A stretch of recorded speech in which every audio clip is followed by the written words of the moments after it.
ጤና ይስጥልኝ የኢትዮ ሞኒተር ተከታታዮች፣ ለዕለቱ የመረጥናቸው ዜናዎች እንደሚከተለው ተዘጋጅቷል። በቅድሚያ አርዕስተ ዜና እናሰማችኋለን።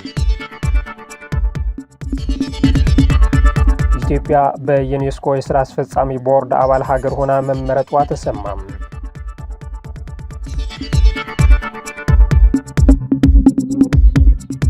ሶማሊላንድ የሶማሊያን አዲስ ኢ-ቪዛ ህገወጥ ነው አለች።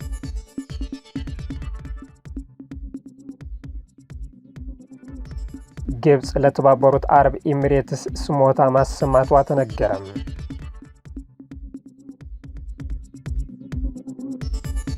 የእነዚህና ሌሎች መረጃዎች እናሰማችኋለን። አሁን ወደ ዝርዝር እናልፋለን። ኢትዮጵያ በዩኔስኮ የሥራ አስፈጻሚ ቦርድ አባል ሀገር ሆና መመረጧ ተሰማም። ኢትዮጵያ በተባበሩት መንግስታት ድርጅት የትምህርት የሳይንስና የባህል ድርጅት ዩኔስኮም የሥራ አስፈጻሚ ቦርድ አባል ሀገር ሆና እንደተመረጠች መረጃዎች አሳይቷል። ኢትዮጵያ በሰማርካንድ ኡዝቤኪስታን እየተካሄደ በሚገኘው 43ኛው የዩኔስኮ ጠቅላላ ጉባኤ ላይ ነው የሥራ አስፈጻሚ ቦርድ አባል ሀገር ሆና የተመረጠችው። ቦርዱ እያንዳንዳቸው የ4 ዓመት የሥራ ዘመን ያላቸው 58 አባል ሀገራትን ያቀፈ ሲሆን ኢትዮጵያም እንደ አውሮፓውያን አቆጣጠር እስከ 2029 በቦርድ አባልነቷ ከሌሎች ሀገራት ጋር በቅንጅትና በአብሮነት ለጋራ ውጤት እንደምትሰራ ተመልክቷል። ኢትዮጵያ በቦርድ አባልነት መመረጧ እንደ ሀገር ብሎም እንደ አህጉር የኢትዮጵያውያንና የመላ አፍሪካን ብሔራዊ ጥቅም ለማስጠበቅና ከዩኔስኮ ዓላማና ተልዕኮ አንጻር በባለብዙ መድረኮች ድምጿን ለማሰማት መልካም አጋጣሚ እንደሚፈጥር ከውጭ ጉዳይ ሚኒስቴር የተገኘ መረጃ ያመለክታል። በሱዳን ሰሜናዊ ኮርዶፋን ባለፉት 3 ቀናት ውስጥ 2000 ዜጎች መፈናቀላቸው ተሰማም። በሱዳን ሰሜናዊ ኮርዶፋን ግዛት ውስጥ እየተባባሰ በመጣው የጸጥታ ችግር ምክንያት ወደ 2000 የሚጠጉ ሰላማዊ ሰዎች መፈናቀላቸው የተባበሩት መንግስታት ድርጅት አስታውቋል። ባለፉት 3 ቀናት በሱዳን ሰሜናዊ ኮርዶፋን ግዛት ከባራ ከተማና አቅራቢያው ከሚገኙ በርካታ መንደሮች ውስጥ እየተባባሰ በመጣው የጸጥታ ችግር ምክንያት ወደ 2000 የሚጠጉ ሰላማዊ ሰዎች መፈናቀላቸው ዓለም አቀፍ የፍልሰተኞች ድርጅት አስታውቋል።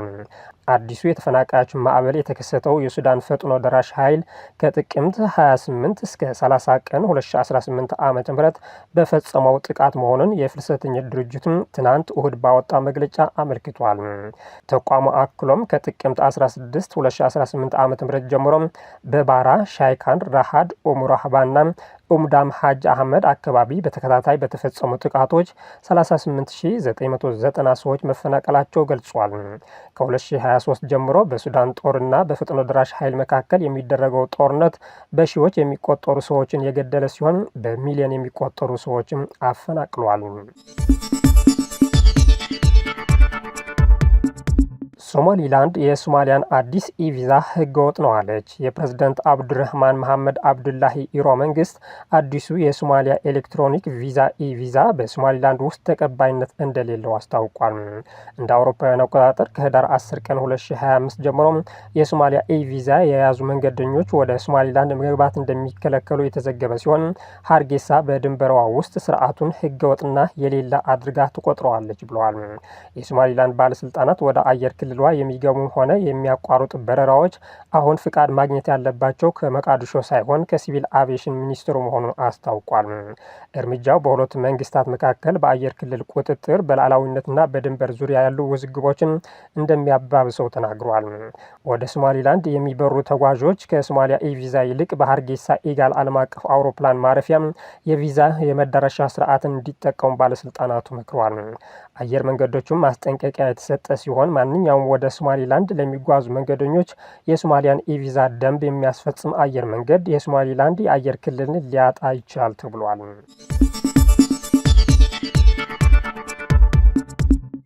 ግብጽ ለተባበሩት አረብ ኤሚሬትስ ስሞታ ማሰማቷ ተነገረም። የሱዳኑ ፈጥኖ ደራሽ ልዩ ኃይል በግብጽ አየር ማረፊያዎችና ስትራቴጂክ ስፍራዎች ላይ ጥቃት ለመሰንዘር መዛቱን ተከትሎም የተደናገጠችው ግብጽ ለተባበሩት አረብ ኤሚሬትስ ስሞታ ማሰማቷ ተነግሯል። የፈጥኖ ደራሽ ኃይሉ አዛዥ መሐመድ ሐምዳን ዳጋሎም ከቅርብ ሳምንታት ወዲህ በግብጽ አየር ማረፊያና ስትራቴጂካዊ ስፍራዎች ላይ ጥቃት ለመፈጸም የሚሰነዘሩት ዛቻ እየጨመረ መምጣቱን ግብጽን አስደንግጧል። በተለይ የኤልፋሻር ግዛት በፈጥኖ ደራሽ ኃይሉ እጅ እንደወደቀች ግብጽ የተባበሩት አረብ ኤሚሬቶችን ፈጥና መነጋገሯን የአፍሪካ ኢንሳይደር መረጃ ጠቁሟል።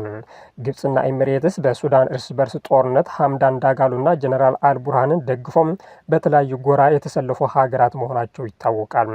በቅርቡ የአየር መከላከያ ስርዓቶችንና ከፍተኛ የቴክኖሎጂ ድሮኖችን ከኤሚሬትስ የቀረበለት ፈጥኖ ደራሽ ኃይሉ የሀገሪቱን ጦር ከወሳኝ ይዞታው ማስለቀቅ መቻሉ በግብጽ ወገን ስጋት ፈጥሯል ተብሏል።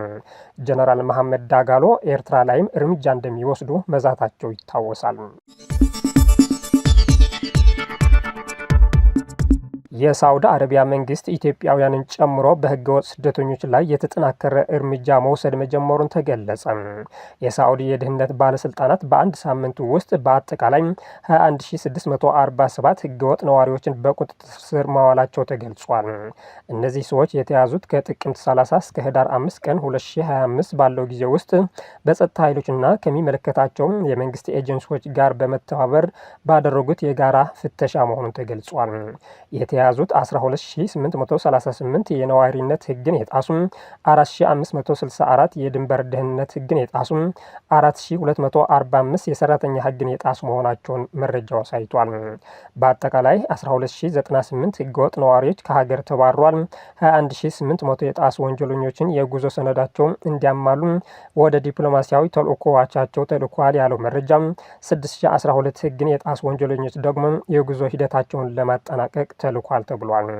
ወደ ሳዑዲ ድንበር በህገወጥ መንገድ ለመሻገር ሲሞክሩ የተያዙ ሰዎች ቁጥር 1943 ሲሆኑ ከእነዚህም ውስጥ 43 በመቶ የየመን ዜጎች፣ 54 በመቶ የኢትዮጵያ ዜጎችና 1 በመቶ ደግሞ የሌሎች ብሔረሰቦች አባላት ናቸው ተብሏል።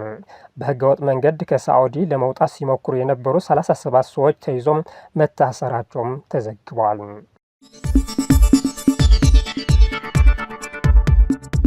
ቁልፍ የአልሸባብ መሪ እንደተገደለ ተዘገበ። በሶማሊያ በተደረገው ወታደራዊ ዘመቻ 3 ከፍተኛ የአልሸባብ አሸባሪ ቡድን መሪዎች መግደሉን የሞቃዲሾ መንግስት አስታውቋል። ከተገደሉት መካከል በባኩል ግዛት የሚፈጸሙ የሽብር ጥቃቶችን ቀንደኛ አቀነባባሪ መሐመድ አብዲ መሐመድ ኑር ይገኝበታል ተብሏል። የሶማሊያ መንግስት እንደገለጸው በባኩልና በይ ግዛቶች በርካታ ንጹሐንን የገደለው መሐመድ በቅጽል ስሙ ጎፈይ የተባለው ግለሰብ በአባል መንደር በተደረገው ልዩ ዘመቻ መገደሉ ነው የተገለጸው። እንደ አናዶሉ ዘገባ ያህየ ወይም አቡ ካሊድ እና ሻሪፍ አሚር የተባሉ ተጨማሪ ቁልፍ የሽብር ቡድን አባላት በዘመቻው መገደላቸውን የሞቃዲሾ ወታደራዊ ኃላፊዎች አክሎ ተናግሯል። የሶማሊያ መከላከያ ሚኒስቴር አልሸባብን የመመንጠር ዘመቻ ተጠናክሮ እንደሚቀጥል የገለጸ ሲሆን ቡድኑ ጨርሶ እስካልጠፋ ድረስ ሰላም እንደማይኖር በመግለጫው አመልክቷል። ቱርክ የእስራኤሉ ጠቅላይ ሚኒስትር ቤንያሚን ኔታንያሁ ላይ የእስር ማዘዣ ማውጣቷ ተሰማም። ቱርክ የእስር ወረቀቱን ያወጣችው በጋዛ የዘር ማጥፋት ወንጀል ተሳትፏል ባለቻቸው 37 የእስራኤል ባለስልጣናት ላይ ነው። ከ37ቱ መካከል ከቤንያሚን ኔታንያሁ በተጨማሪም የመከላከያ ሚኒስትሩ እስራኤል ካትዝ፣ የደህንነት ሚኒስትሩ ኢታማር ቤን ጊቨርና የጦር አዛዥ ጀነራል አያል ዛሚር ይገኙበታል። በጋዛ አቅደው የዘር ማጥፋት ወንጀልና ሰብአዊነት ላይ የተቃጡ ጥፋቶችን ፈጽመዋል ስትል ከሳለች። የዓለም አቀፉ የጦር ወንጀለኞች ፍርድ ቤትም ከዚህ በፊት በቤንያሚን ኔታንያሁና በቀድሞው የመከላከያ ሚኒስትር ዮአቫ ጋላንት ላይ የእስር ማዘዣ አውጥቶ የሮም ስምምነትን የፈረሙ ሀገራት ሁለቱ ባለስልጣናት ሀገራቸው ከገቡ አስረው እንዲያስረክቡ መጠየቁ ይታወሳል። በማሊ 3 ግብፃውያን ታግቶ ለማስለቀቂያ $5 ሚሊዮን መጠየቃቸው ተዘገበ። የግብፅ ውጭ ጉዳይ ሚኒስቴር ባወጣው መግለጫ በማሊ የሚገኙ ዜጎቹ ከፍተኛ ጥንቃቄ እንዲያደርጉ ማሳሰቢያ ሰጥቷል። ከዋና ከተማ ባኳማ ወጥቶ ወደ ሌሎች አካባቢዎች እንዳይንቀሳቀሱ ያስጠነቀቀው ሚኒስትሩ በማሊ የሚኖሩ ግብፃውያን እንቅስቃሴያቸውን የተገደበ እንዲሆንም አሳስቧል። ማናቸውም አጠራጣሪ ጉዳይ ካጋጠማቸው ስልክ የሚደውሉበትን ቁጥሮችም ይፋ አድርጓል። ሚኒስትሩ በመግለጫው የታገቱትን 3 ግብፃውያን በተመለከተም ጉዳዩን በቅርበት እየተከታተለ መሆኑን ገልጾ ታጋቾቹን ለማስለቀቅ ከሚመለከታቸው ጋር ንግግር ማድረግ መጀመሩን አስረድቷል። ሚኒስትሩ ይህንን መግለጫ ለማውጣት የተገደደው 3 ዜጎቹን ታግቶ የማስለቀቂያ $5 ሚሊዮን መጠየቃቸው ተከትሎ ነው። ጃማ ኑስራት ኤል ኢስላማ ወአል ሙስሊም የተሰኘ ድርጅት ኃላፊነቱን እንደሚወስድ አስታውቋል። ከቅርብ ወራት ወዲህ በማሊ የውጭ ሀገር ዜጎች እገታ እየተስፋፋ ሲሆን ከታገቱት ውስጥ የህንድ፣ የቻይና፣ የተባበሩት አረብ ኤሚሬትስ እና የኢራን ዜጎች ይገኙበታል። ኤኤፍፒ እንደዘገበው ይህ ድርጅት 2 የዩናይትድ አረብ ኤሚሬትስ ዜጎች ካገተ በኋላ ለማስለቀቅ $50 ሚሊዮን ተቀብሏል። የኢትዮጵያ አየር መንገድ በዓለም ካሉ ምርጥ የአየር መንገዶች አንዱ ተብሎ ከሳዑዲ አረቢያ ሽልማት ተበረከተለት። የኢትዮጵያ አየር መንገድ የሀጅ ወቅት አማኞችን ለማጓጓዝ ከፍተኛ አስተዋጽኦ ካደረጉት ምርጥ ዓለም አቀፍ የአየር መንገዶች መካከል ልዩ ሽልማት ማግኘቱ ተገለጸ።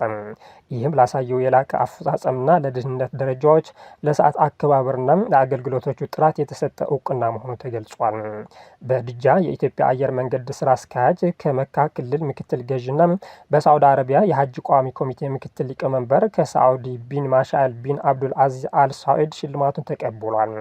ይህ ክብር የመጣው በሳዑዲ አረቢያ በጅዳ ከተማ በሀጅና ኡምራ ሚኒስቴር በተዘጋጀው 5ኛ ዓለም አቀፍ የሀጅና ኡምራ ኮንፈረንስና ኤግዚቢሽን ላይ ሲሆን ከተለያዩ የዓለም ሀገሮች የተውጣጡ በርካታ ከፍተኛ ባለስልጣናትና የአየር መንገድ ተወካዮች ተገኝቷል።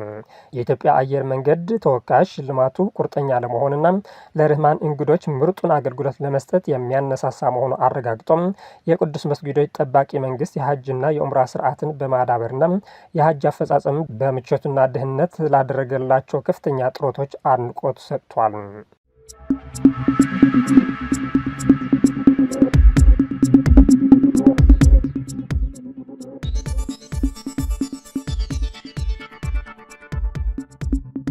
የተከበራችሁ ተከታታዮች ለዛሬ ያዝናቸው ዜናዎች እነዚህ መስሉ ነበር። ስለተከታተላችሁ እናመሰግናለን። መልካም